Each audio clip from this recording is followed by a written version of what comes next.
You know, every chess player wants to get better, but it's very often when he repeats the same mistake many times. Because he doesn't even suspect that he is making this mistake. Would you like to learn about the most typical mistake that chess players make in their games, so as to avoid them in your own games? This is FIDE master Viktor Neustroev and the list of 8 the most typical mistake that chess players make. Mistake number 1. Just thinking about your own moves. Just thinking about only your moves without considering the chances of your opponent is a vital mistake. In such a case, you are likely to blunder something. Before you make a move, always think about your opponent's reaction. You should analyze not the only continuation, but 3-4 different lines that can happen after you make a move.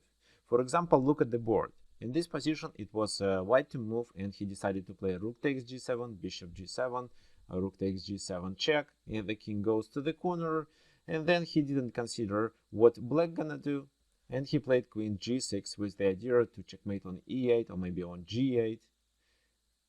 However, in this position, black can checkmate now, starting with queen e1 check, king goes to a2, then black sacrifices the rook, but can deliver a checkmate with this rook and queen.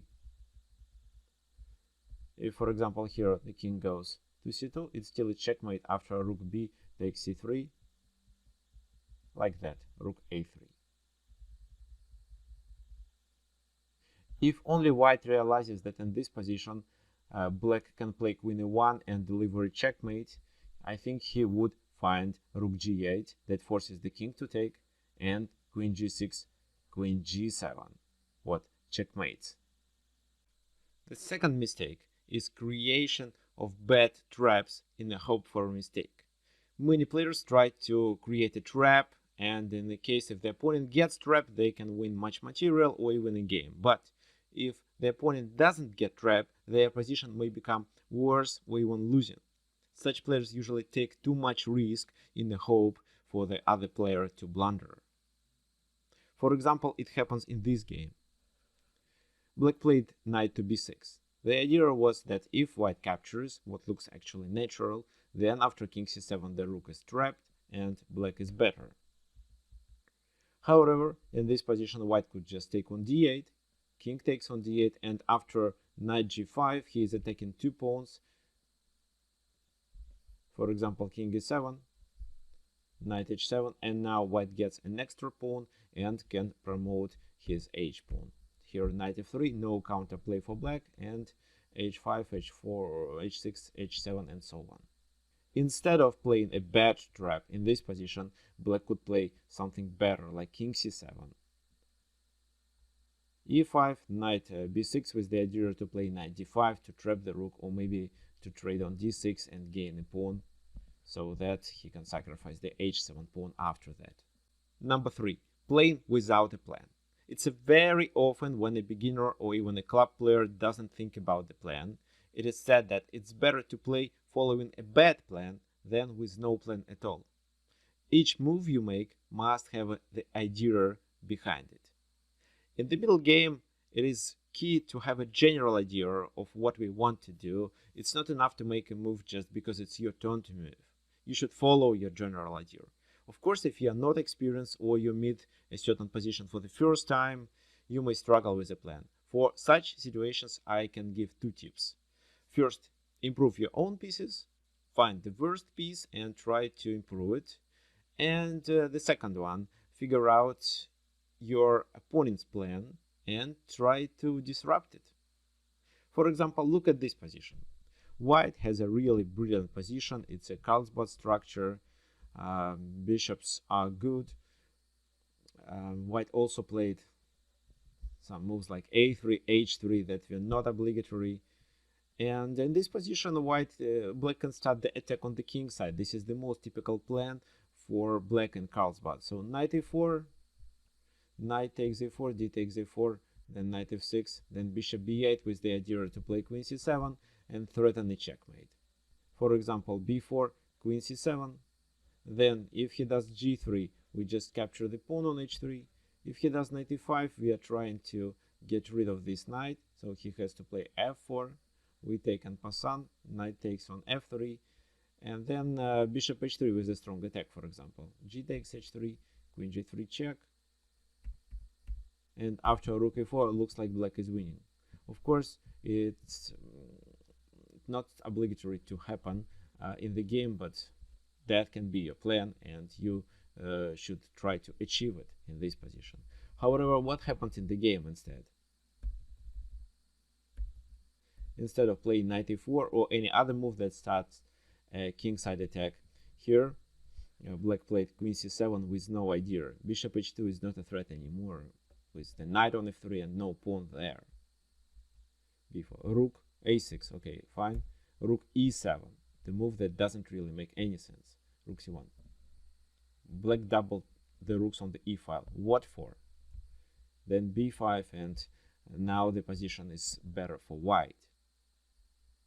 Moreover, in a few moves, queen a5, b takes a6, b takes a6, queen a4, black loses a pawn like this. Number 4, focus only on attacking. Attacking might be a good plan, of course. If this attack really works and causes some weakness in the enemy position, or puts the enemy king into a risk to be checkmated. But it's very often when you shouldn't attack but choose another plan. For example, improve your pieces, play in the center or on the queen side to create pawn weakness or strong points for your pieces to occupy then. For example, look at this position. e4 c5, the game starts as Can-Sicilian. Knight c3, queen c7, bishop e2, knight f6, castle in this position. Bishop e7 should be played, bishop e3, castle, f4 d6, then for example king h1, kind of a prophylactics. Then b5, bishop b7, and black position is really good. Black tries to attack on e4, maybe to get the c4 square to occupy it with the knight, or maybe something else. Just centralize the rook and open the position in the center, for example. However, a player who was focused only on the attacking played bishop d6 with the idea to take on h2. Of course, he may blunder knight b5, but not in this position. Here knight b5 doesn't work, but f4 works with the idea to play e5. Then he loses a tempo and moves the bishop to another position. e5, now the knight has to move. Knight c6 first to put some pressure on d4, bishop e3, knight takes knight, then after all the trades, black knight has to retreat, and then after knight e4, with the idea to play knight d6, and f4, f6, f4, f5, and f6, white is absolutely winning. So don't make such a mistake. Don't focus on the attack only. There are many other plans that make sense in the certain position, and your task is to realize and choose the best one. Number 5, neglecting development of pieces. No development of pieces is a fatal mistake in chess. What do I mean by pieces development? It means you should move at least your minor pieces from their initial positions. Yes, it makes sense to occupy the center with pawns, but don't keep pushing pawns if it's not required. Try to get your pieces out fast and castle early. For example, like black played in this position. He didn't make any useless move.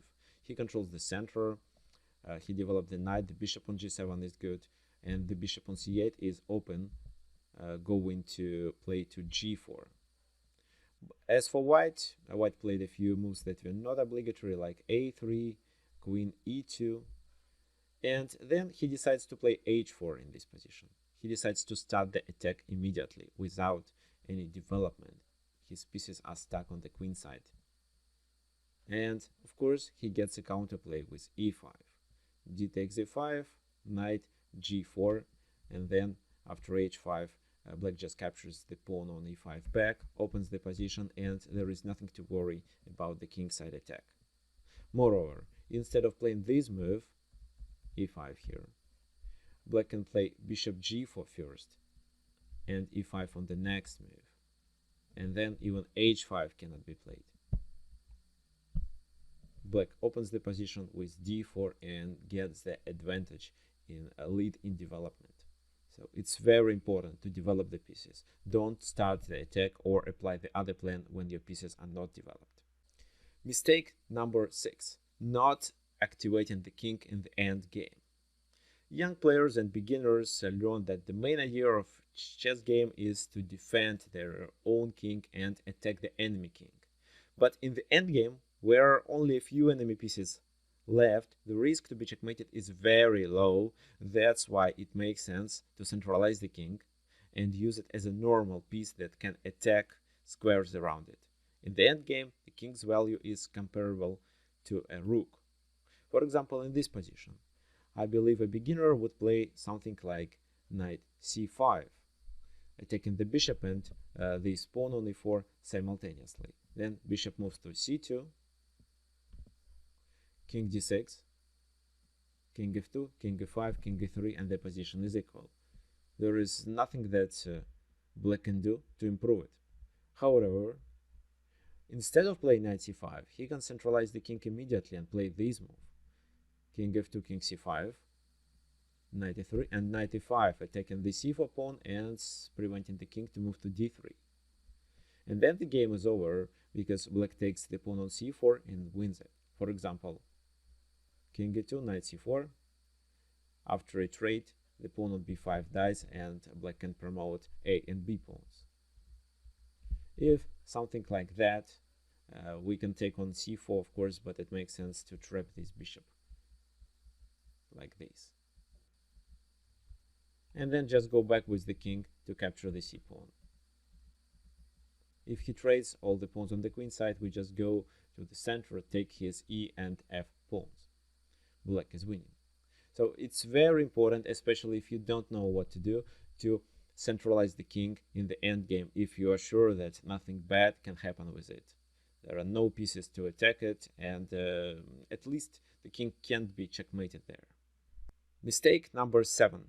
Underestimation of your opponent.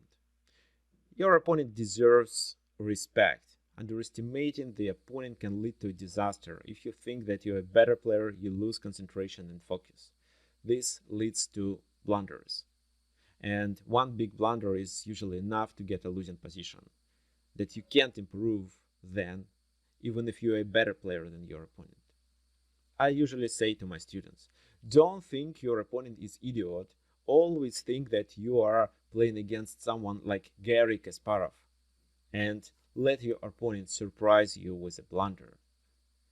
So don't wait to a blunder. For example, look at this position. White is absolutely winning. If only he plays queen h6, the game is over. But here he lost concentration and played queen g6. And black found a counterplay. Black played queen e1, check, rook takes, knight f2, check, king has to move, then knight h3, check, g takes h3, and then with no rook on the h file, this queen on g6 is hanging. And then the position becomes better for black. However, if only he keeps the concentration, he would find queen h6 move, and then queen e1 doesn't work. Because here the queen is not hanging because of the bishop on e5. And finally, mistake number 8, playing too fast. As I noticed, many chess players, especially beginners and kids, play really fast, even having much time on their clock. Why do they do so? I think the answer is they just like the process of moving pieces and want a fast victory. And that's why they play the first move that comes to their minds. However, it's a common knowledge that the first move that comes to your mind usually isn't the best. Always calculate 3-4 different moves candidates and choose between them. For example, this is what happened in my student's game. It was a rapid game with 30 minutes per side. e4, c5, knight f3, d6, d4, c takes d4, knight takes d4, knight f6, knight c3, e5. So he is not familiar with this position, and of course after e5 he should stop and think where to play with the knight, or maybe do something else. So here at least we have knight b3. We can also give a check, and then after knight d7 play knight f5, with the idea is to block the bishop, and then play knight to f5 to attack the d6 pawn, for example. However, he spends just 5 seconds on knight f3 move. Knight c6, bishop b5, again, not the best choice. 6 seconds on this move. Bishop d7, castle, a6. Again, here white has at least 3 good options, but chooses bishop a4, spending just 10 seconds. b5, bishop b3, bishop e7. Then this is where white should stop and think. Almost all the pieces are developed, and white should now decide about the future plan. Here it's obvious that the side who controls the d5 square gains the advantage, and probably one of the best plans here is to trade the bishop for a knight. If here bishop takes, then d6 is hanging. If pawn takes, then knight d5 and white dominates. Then c3, a4 can be played, rook e1. White attacks positionally here. However, he decides to play knight g5, the move that doesn't really make any sense after black castles, because f7 is protected. And the second move, knight d5, he spent only 21 seconds on this move and just blundered that after knight d5, bishop d5, he loses on g5. And this is where he resigned, just spending about 2 minutes for this game. And 28 minutes was left on his clock. Even here, if he calculates properly, he could take with the pawn, and after bishop takes g5, d takes on c6. And in this position, white is only 1 pawn down and can continue replaying. So why do people play like that? 28 minutes left, but 13 moves were played on the board, and the position is absolutely losing. And nobody asks you to play fast. Just play slowly and think about your every move that you make. I recommend to spend at least 2/3 of the time given to you. If you have 30 minutes, then 20 minutes should be spent for the game. So you should have less than 10 minutes on your clock when the game is finished. In this video, you learned the most typical mistakes and how to avoid them in your games. Now, would you like to learn top aggressive chess openings to be able to get the initiative starting from the first moves, even playing with black pieces? If so, this video is specially for you. Make sure you subscribe and watch the video on the screen next, and I'll see you there in a moment.